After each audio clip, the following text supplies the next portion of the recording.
Alright, so I said I wasn't going to be putting my energy into this, and then I responded again. So I guess it's really my fault that I'm feeling this fire right now, but again, it's just being truthful, calling shit out. Like I said, I might respond and call this shit out, and I did. So, hopping off that last video of talking to my dad, where he was like, Gwen, I'm glad you feel your healing.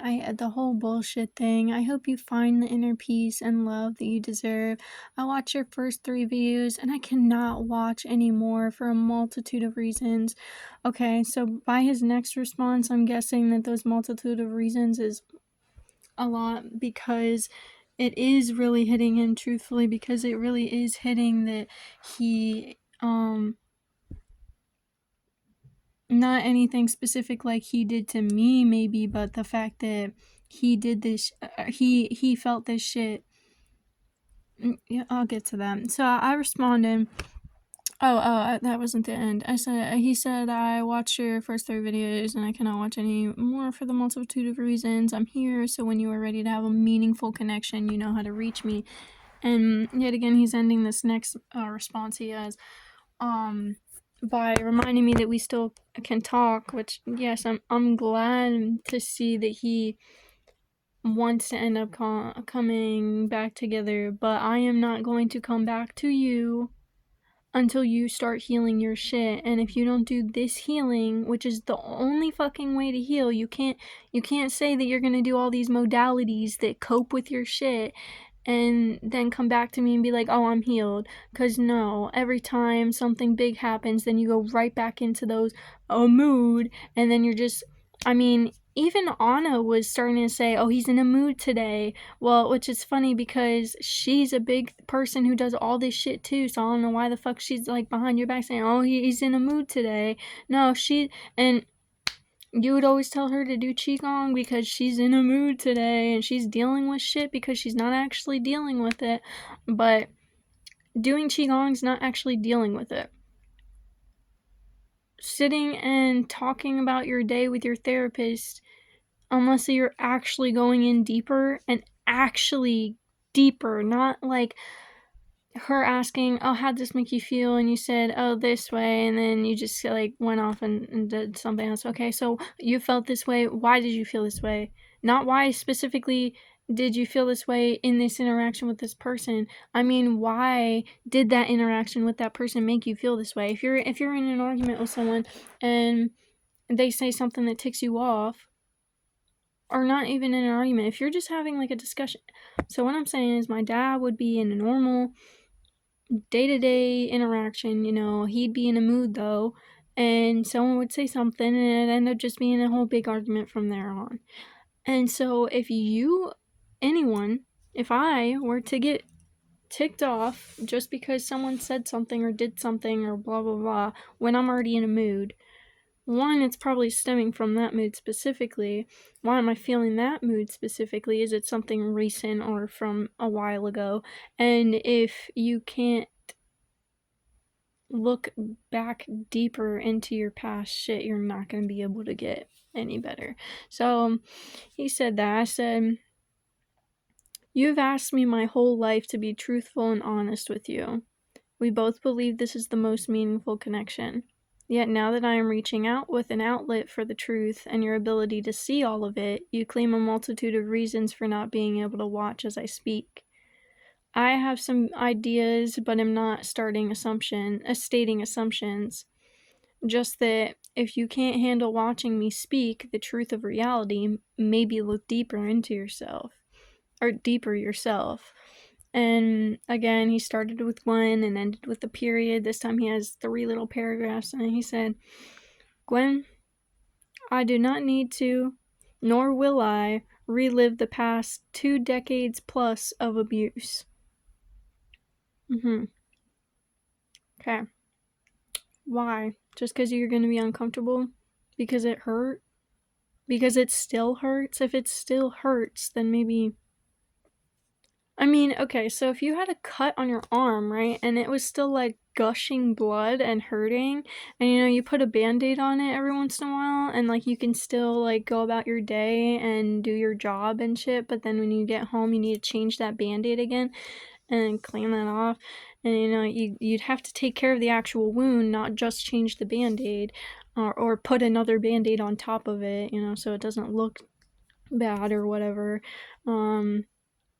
But you'd actually have to take care of that wound. If it's still hurting, you're not just gonna leave it there. So why is it any different with mental stuff? If it's still hurting anytime you think of it, if it's still like you poke it and it's bruised and this is a really sore spot for you, then maybe go back and take care of that. Take care of that pain right there, because it's not gonna just go away.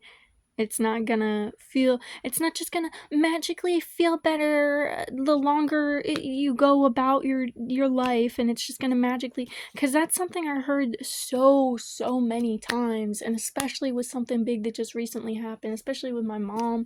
So I'm thinking about this one specific thing that me and somebody did, and my mom found out, and then she was telling me about how she had went through something, and that it just gets better as time moves on, and I was always like, oh my god, why is this not working for me? Like, everyone's like, it just gets better as time moves on.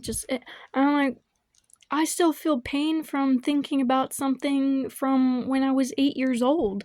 That's a decade ago.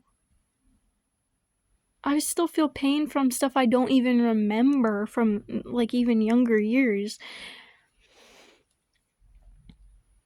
And that's why I'm going back and doing this. And so he was like, if this process works for you, great.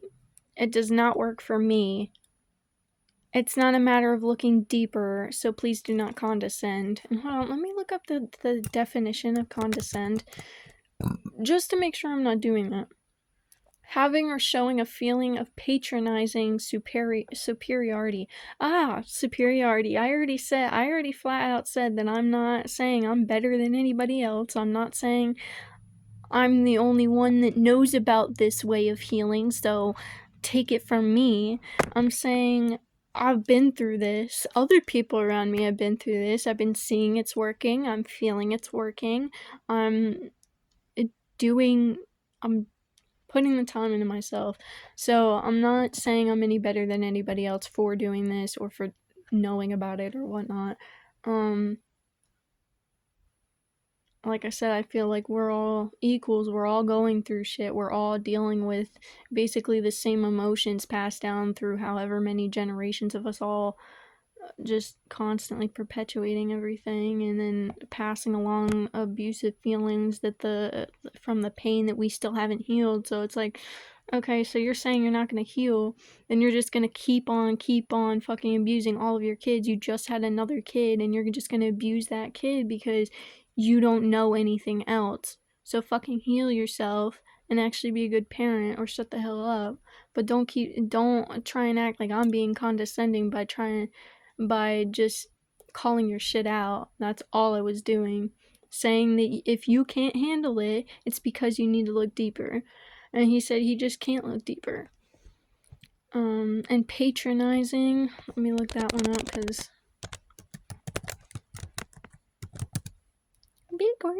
big words.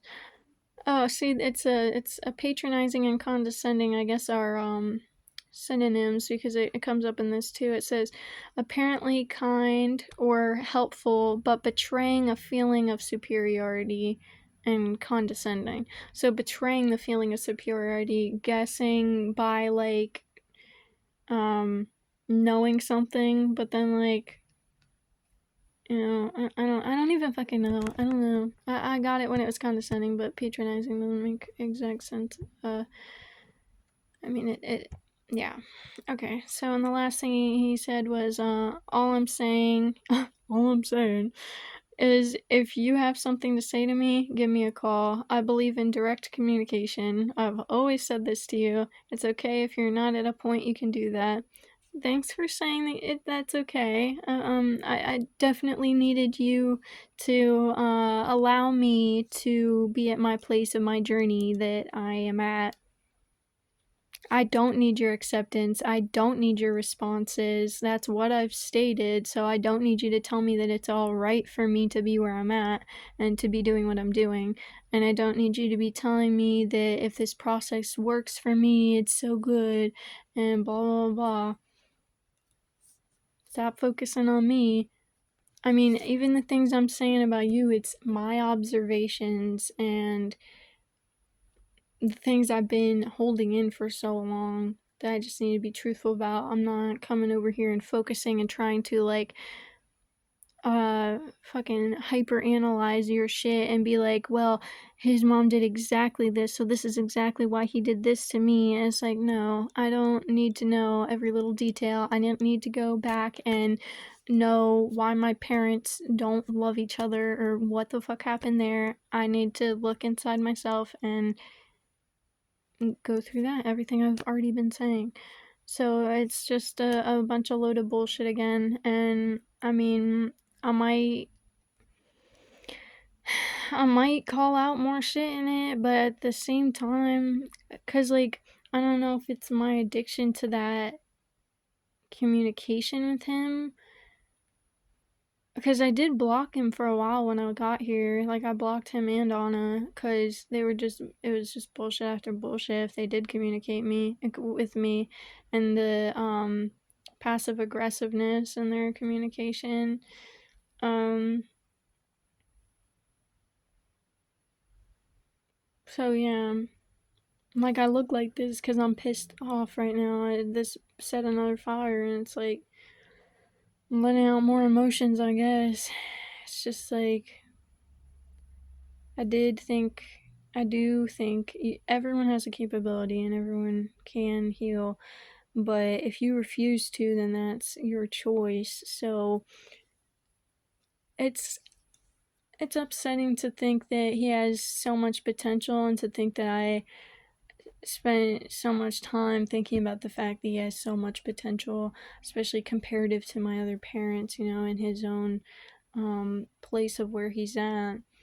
But you can only get so much better, and that better, that healed, is only fleeting when you're doing copes instead of actually looking back at shit. So yeah, you got better at yelling at people for a little bit, but then as soon as something big happened, you went right back into drinking a shit ton of drink so that you were drunk constantly and high constantly, whatever. That was you escaping it. But for me, that wasn't an escape. Because then I didn't have my vices at that point, but you were drinking, you were smoking, you were watching movies and video games, and you know, stressing yourself out with the trauma bond and that addiction to that same abuse that you've been dealing with since you were a kid. And no wonder you're still with Anna. No wonder you were so long with my mom and you're still having that custody shit with her, because you're not facing this shit. You said, no, I don't need to relive the past 2 decades of my shit. That's your choice. You're not gonna heal, you're gonna keep abusing everyone around you. That's plain out fucking facts. Okay, so if you saw your mom, right? And I guess I can't really specifically say this to you because um you're on good enough terms with your mom, but I can still see anytime she calls you, you get somewhat stressed out and you don't want to answer all that time every time and blah blah blah. And you definitely have to be on something to talk to her every single time. And dealing with her in person is still whatever stressful for you that it is. You're not as good at hiding it as you think you are, or maybe you are, but it's just the fact that I'm your daughter and I can fucking see that shit. It's right in front of me all the time. I know how you normally act. I know how you are when you're uncomfortable and blah blah blah, especially around your mom and when it has to deal with her, especially from hearing more and more throughout the years about how things were for you as a child and everything else, and how your mom's acted, and I mean how she's acted right in front of me. You used to put me in that house every single year even though I was telling you she was like she was manipulating me, well, trying to, and I would be like trying to not agree with it, but she's one of those women where if you don't agree with her, it's like all out war and it's not fucking okay, and you're like fucking Germany in World War II to her because you just plain out said you don't agree with something she said, whether it's something she stated about someone else that you actually have a good relationship with and know well enough that she's just spreading bullshit about, or it's that you don't think the same way about God as she does. I don't know, like, it's any single thing. And you kept putting me in that house, even though I was telling you that. I mean, that's abusive on your end and her end for me. Because you haven't healed from your shit, because you went back to that abusive person, you brought her back into my life, you made yourself worse for me in my life. And not that you made yourself worse, but at some point it is your choice whether or not you heal from your shit or you just keep letting it sit there and control you. Because if it's still back there and it's still hurting, then that's what's driving you. That's what's controlling you, along with all the other programmings and everything else that's attached to that, because you haven't started pulling strings or unraveling this little ball of yarn at the fucking all. You know what this yarn looks like? It looks all moldy and rotted with smoke and soot and completely soaked with beer and tequila and, you know, thrown against whatever fucking wall and back cave you have it in, all the way in the dark depths of the past. And when I started talking truth in those videos, you couldn't handle it because it brought all that shit up. It brought whatever happened in your childhood up. It brought whatever happened between you and mom up, or it brought whatever up that you dealt with and you couldn't handle. And yes, that was awful shit that you went through. It's awful shit that I went through, and you are part of the reason why. One of the biggest parts of the reason why I have to do this healing now.